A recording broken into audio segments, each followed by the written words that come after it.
The forest was a kingdom of shadows and whispers, a place where the ordinary world ended and the world of the pack began. On the edge of this vast ancient woodland lived the Willow Creek pack. They were not a strong pack, nor were they particularly brave. Their territory was small, the prey was scarce, and their spirits were often low. They were a pack used to keeping their heads down, to staying out of the way of the more powerful wolves that ruled the deeper, darker parts of the wilderness. And no pack was more powerful or more feared than the Midnight Fawn. The alpha of the Midnight Fawn was a wolf named Ethan. He was not just an alpha, he was a king. His size was legendary, a massive creature of muscle and dark fur whose shadow alone could make a grown wolf tremble. His howl could silence the entire forest. He was respected, obeyed, and deeply feared. His word was law, and his territory was the largest and richest for miles around. To trespass on the land of the Midnight Fawn was the gravest mistake a wolf could make, a mistake that often had no second chance. In the Willow Creek pack, there was a young she-wolf named Abigail. She was different from the others. She had no parents, no family to speak of, and because of this she was often treated like an outsider. The other pack members saw her quiet strength as a problem. They saw the way she didn't immediately flinch at a raised voice as disrespect. She felt things deeply, but she kept her feelings locked inside a strong heart. Most of all, Abigail possessed a rare trait: she was not easily afraid. Fear was an emotion she understood, but it did not control her. This made the others nervous. In a weak pack, blending in was safety, and Abigail, without even trying, stood out. The problem began on the night of the full moon. The moon's pull was strong, a silvery call that thrummed in the blood of every werewolf. The alpha of Willow Creek, a nervous wolf named Thomas, made a desperate decision. The hunting in their own territory had been poor. The pack was hungry. He decided, against all better judgment, to lead his pack on a run just along the very edge of the Midnight Fawn territory. He thought that if they were quick and quiet, they could hunt a few rabbits and be gone before anyone noticed. It was a terrible, risky plan. Abigail felt the wrongness of it in her bones as they crossed the invisible boundary line marked by the scent of pine and a strange, sharp musk that was unmistakably the scent of the Midnight Fawn. The air itself felt heavier, charged with a power that made the fur on the back of the other wolves stand on end. They moved like ghosts through the trees, their paws making barely a sound on the thick layer of pine needles. For a little while it seemed like the gamble might work. Then the forest went silent. Not just quiet, but utterly, profoundly silent. The crickets stopped chirping. The owls stopped hooting. It was the silence of prey that knows a predator is near. From the deepest shadows of the ancient trees, he emerged. In his wolf form, he was a breathtaking sight, a creature of pure power and majesty. His fur was the color of a moonless midnight, and his eyes glowed like molten gold. He moved with a grace that belied his enormous size, each step silent and deliberate. He did not snarl or growl. He simply stood there, blocking their path, and his presence was a force that pushed against them. The effect on the Willow Creek pack was immediate and total. A wave of pure terror washed over them. Whimpers escaped the throats of the strongest warriors. Without a single command, they all dropped to the ground, pressing their bellies to the earth in a gesture of total submission. All of them except for one. Abigail stood frozen, but not in fear. She was captivated. The stories of the mega-sized Alpha King did not do him justice. He was magnificent. While every other wolf, including her own alpha, was groveling in the dirt, Abigail remained on her feet. Her heart was pounding, not from terror, but from a strange, thrilling sense of recognition. She felt a pull, an invisible thread tugging her toward this terrifying king. It was an instinct deeper than fear, older than reason. Ethan's golden eyes scanned the cowering pack, a low growl rumbling in his chest, a sound like distant thunder promising a storm. His gaze was about to pass over her when it stopped. It snapped back to the one wolf who was not bowing. The one wolf who was staring right back at him. His growl cut off. For a long, tense moment, the two of them simply looked at each other. The forest held its breath. In that moment, something electric passed between them. It was the mate bond, snapping into place with the force of a lightning strike. Ethan felt it as a jolt, a shocking warmth that spread through his entire being. This brave, foolish, extraordinary she-wolf was his true mate. The one wolf destined for him. He shifted back into his human form in a fluid motion. As a man, he was just as imposing, tall and broad-shouldered, with the same intense golden eyes. His voice when he spoke was deep and calm, but it carried absolute authority. Who is the leader of this pack? Alpha Thomas stumbled forward, still on his knees, stammering an apology. Ethan ignored him. His eyes never left Abigail. "And who is she?" he asked, his voice dropping slightly. Thomas, confused, glanced back at Abigail. "That is Abigail. She is one of ours." The way he said it made it clear she was not important. Ethan took a step forward, and the Willow Creek wolves flinched. He walked past them all, stopping directly in front of Abigail. He was so close she could feel the heat radiating from his body. The urge to submit, to look away, was powerful, but Abigail held his gaze. A flicker of something, not anger but amazement, passed through his eyes. "Abigail," he said, her name sounding like something important on his tongue. "You do not bow." It wasn't a question, it was an observation filled with wonder. Abigail found her voice, though it was little more than a whisper. "I mean no disrespect, Alpha. But I am not afraid of you." The admission hung in the silent air. No one spoke to the Alpha King like that. Ethan did not punish her. Instead, a slow, slight smile touched his lips. He turned back to Alpha Thomas. "Your pack has trespassed. The punishment is severe. But I am offering a different path. An alliance." Hope flickered in Thomas's eyes. "An alliance? What are your terms, Alpha King?" Ethan turned and pointed directly at Abigail. She comes with me to the Midnight Fong Pack. She will live among us. Her presence will be the bond that ensures your pack's safety and our friendship."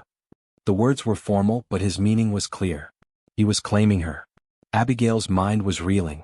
Her life was being decided for her, but the strange pull she felt toward Ethan made the idea of leaving not seem like a punishment, but like a destiny.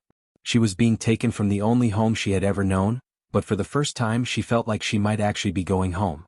And as Ethan looked at her, waiting for her reaction, Abigail took a single, steady step forward, accepting her new fate. The journey to the heart of the Midnight Fong territory was a silent, awe-inspiring procession. Abigail walked a step behind Ethan, his massive frame cutting a path through the dense undergrowth. The wolves of his guard, who had materialized from the shadows after his command, flanked them on either side.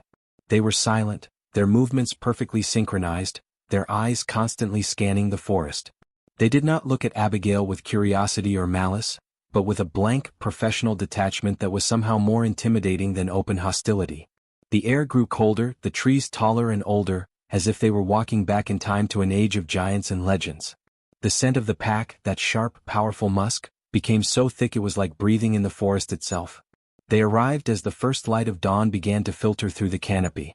The Midnight Fong stronghold was not a simple collection of cabins like Willow Creek.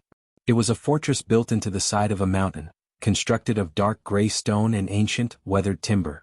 It looked less like a dwelling and more like a part of the landscape, a natural outcropping of power and permanence. Towers reached toward the sky, and a great wall encircled the main keep.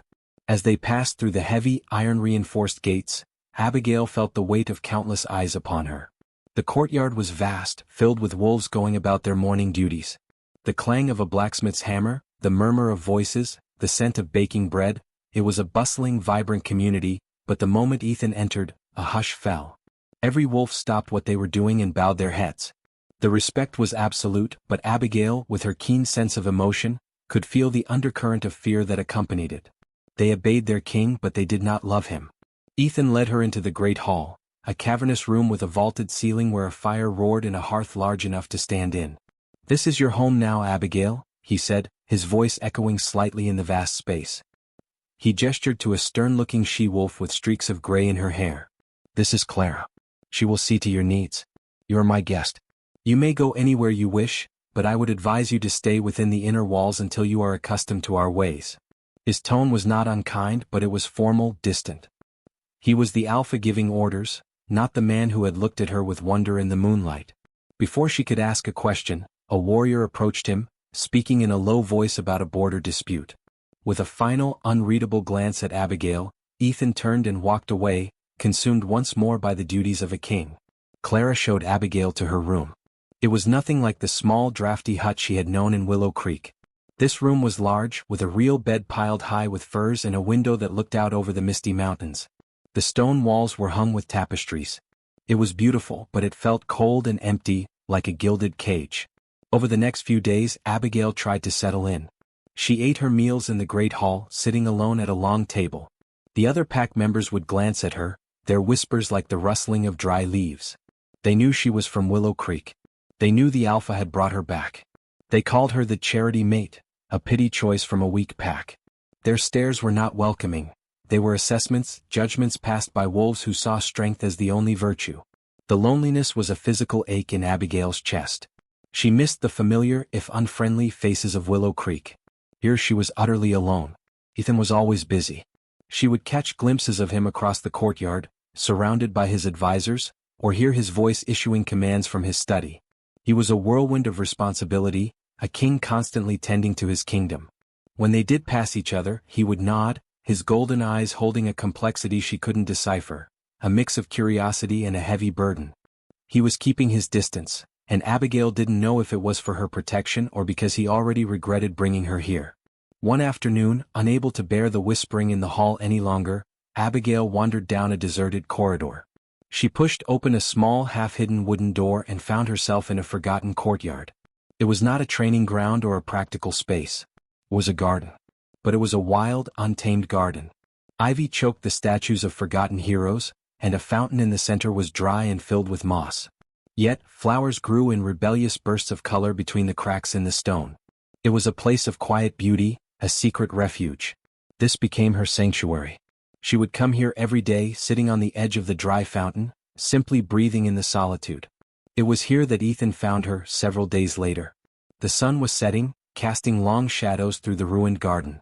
He stood at the entrance for a moment, watching her. He had changed out of his formal attire and looked less like a king and more like a man. "I wondered where you disappeared to," he said, his voice softer than she had heard it before. Abigail looked up, surprised. "It's quiet here," she replied. "No one whispers about the strange she-wolf from the weak pack." Ethan sighed, a heavy sound, and came to sit beside her on the fountain's edge. The stone was wide, but his presence made it feel small. "They whisper about me too," he said, looking out at the tangled roses. "They whisper about how fierce I am. How merciless. It is useful for an alpha to be feared. But it is lonely." This admission seemed to cost him something. He had never admitted a weakness to anyone. Abigail looked at his profile, at the tired lines around his eyes. She saw not the mega-sized alpha king, but a man who carried the weight of every single life in his pack on his shoulders. "I understand lonely," she said quietly. "After my parents died, I was alone in a pack full of wolves. They gave me a roof but never a home. For the first time they were not alpha and trespasser, not king and guest. They were just Ethan and Abigail, two lonely souls sitting in a forgotten garden." He turned to look at her, and the formal mask was gone. His gaze was open, curious. "You are not what I expected," he confessed. "I thought the mate bond would be simpler. A feeling to be acknowledged. But it is not. It is a pull I cannot ignore." Abigail's heart beat faster. "What does it feel like?" she dared to ask.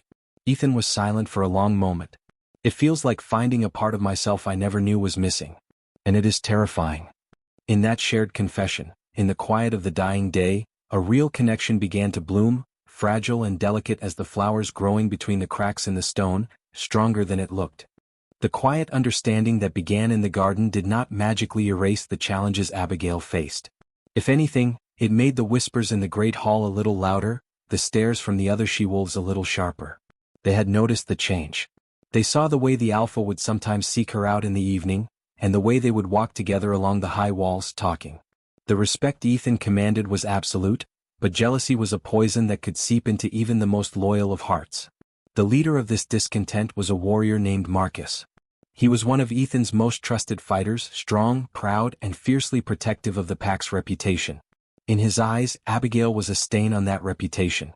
She was a living reminder of their alpha's strange decision to ally with a weak pack, a charity case who now threatened to become their Luna, their queen.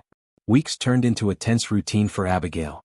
Her days were divided between the lonely, beautiful silence of her secret garden and the crowded, judgmental silence of the pack common areas. Her lessons with Clara on pack history and customs felt like a constant test she was doomed to fail.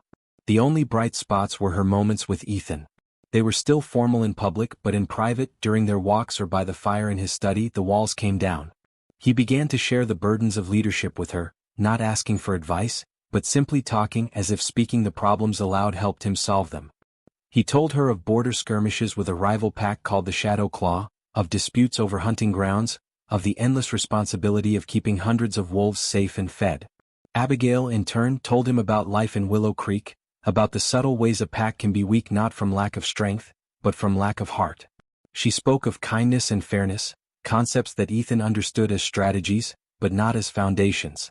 He listened, his golden eyes thoughtful. He was starting to see the world through her perspective, and it was changing his own. The tension finally broke on the night of the pack gathering.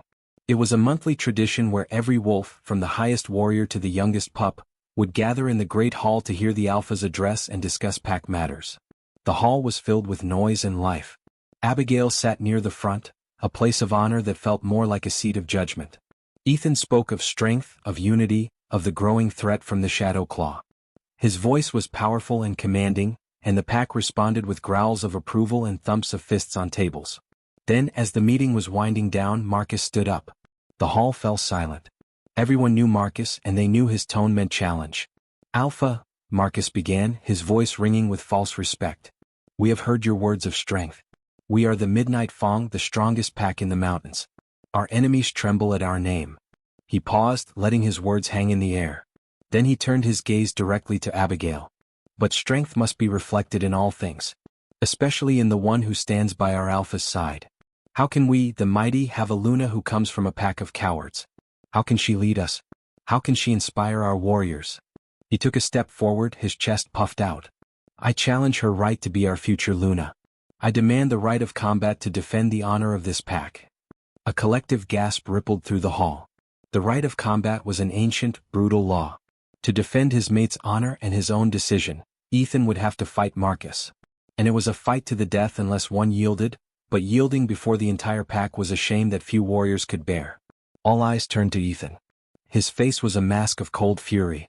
But before he could speak, Abigail felt a surge of something hot and protective rise within her. She stood up. The movement was smooth, calm. She did not look at Marcus, she looked at Ethan.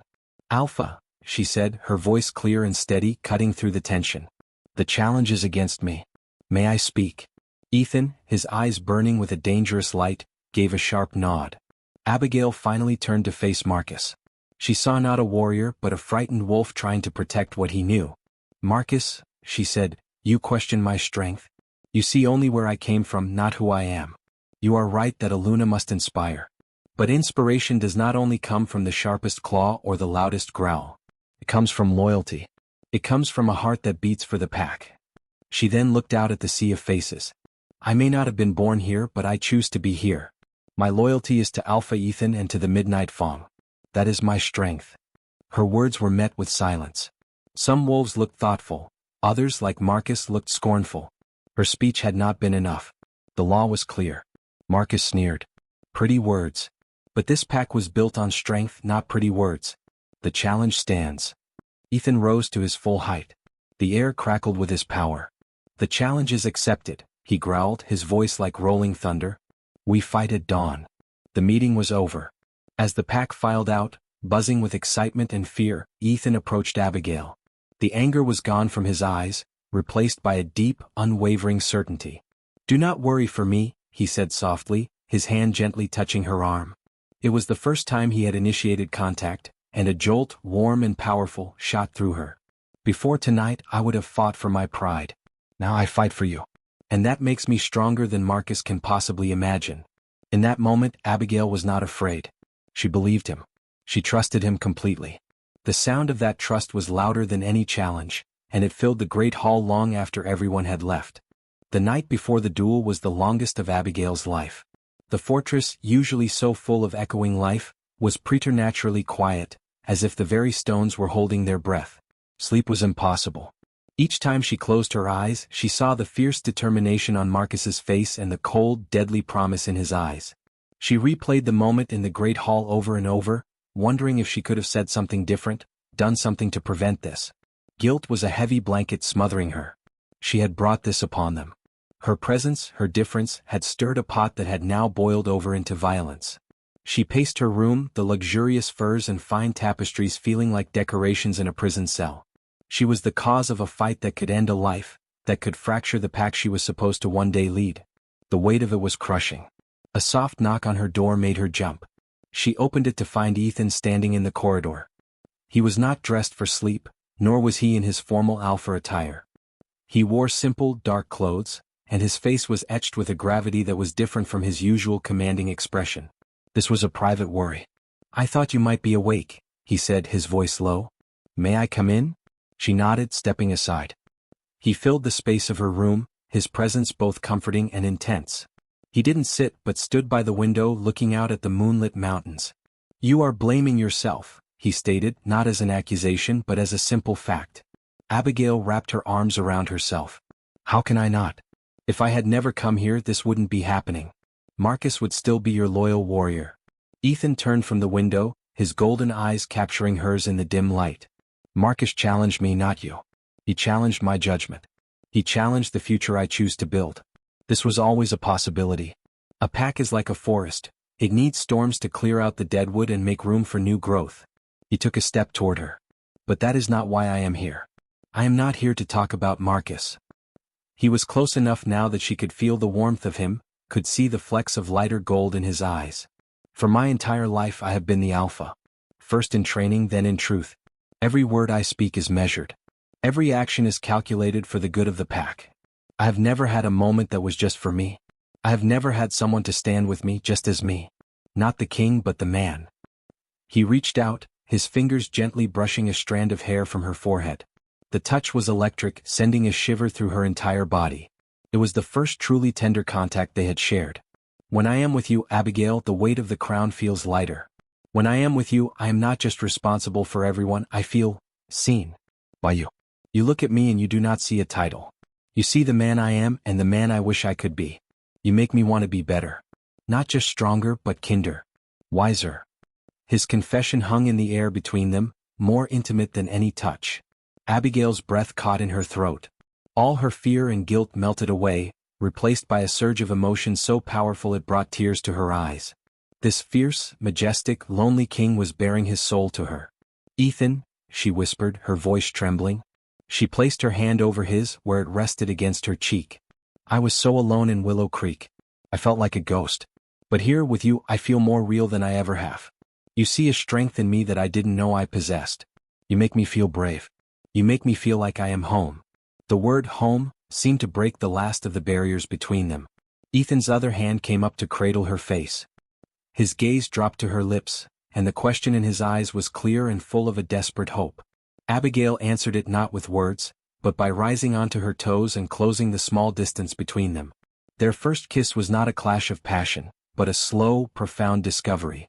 It was gentle and searching, a silent promise spoken through the meeting of their lips. It was a confirmation of everything they had just confessed. It was the mate bond, acknowledged not by fate alone but by choice, by love. When they finally parted, foreheads resting together, the world felt new. The fear of the coming dawn was still there, but it was now overshadowed by an unshakable certainty. "No matter what happens tomorrow," Ethan murmured, his lips brushing her temple, "this is real. We are real." Abigail nodded, her heart so full she thought it might burst. "I am not afraid," she said. And she meant it. In that moment, wrapped in the safety of his arms and the truth of their feelings, she knew that whatever the sunrise brought, they would face it together. The alpha and his mate. The king and his queen. Ethan and Abigail. The dawn of the duel arrived not with a gentle sunrise, but with a sky the color of bruised steel, heavy with the promise of a storm. The air was cold and sharp, and the entire pack of the Midnight Fong was gathered in the main training yard, a sea of silent, solemn faces. The atmosphere was thick with a tension that was almost suffocating. This was not a celebration of strength. It was a grim necessity, a surgery upon the body of the pack to remove a sickness of doubt.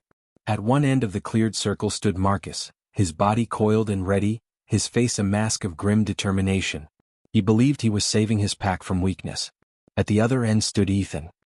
He was calm, his posture not one of aggressive fury but of resolved power. His eyes were not on Marcus but on Abigail, who stood at the edge of the circle, her hands clenched at her sides, her heart beating a frantic rhythm against her ribs. The memory of their kiss, of his whispered words, was a small, warm ember in the cold pit of her stomach. The fight began without ceremony. Marcus charged first, a blur of speed and aggression. He was a brilliant warrior, all sharp angles and explosive force. He fought to prove a point, to dominate, to win. Ethan, however, fought differently. He was like the mountain his fortress was built upon. immovable, enduring, his every block and parry a lesson in economy of motion.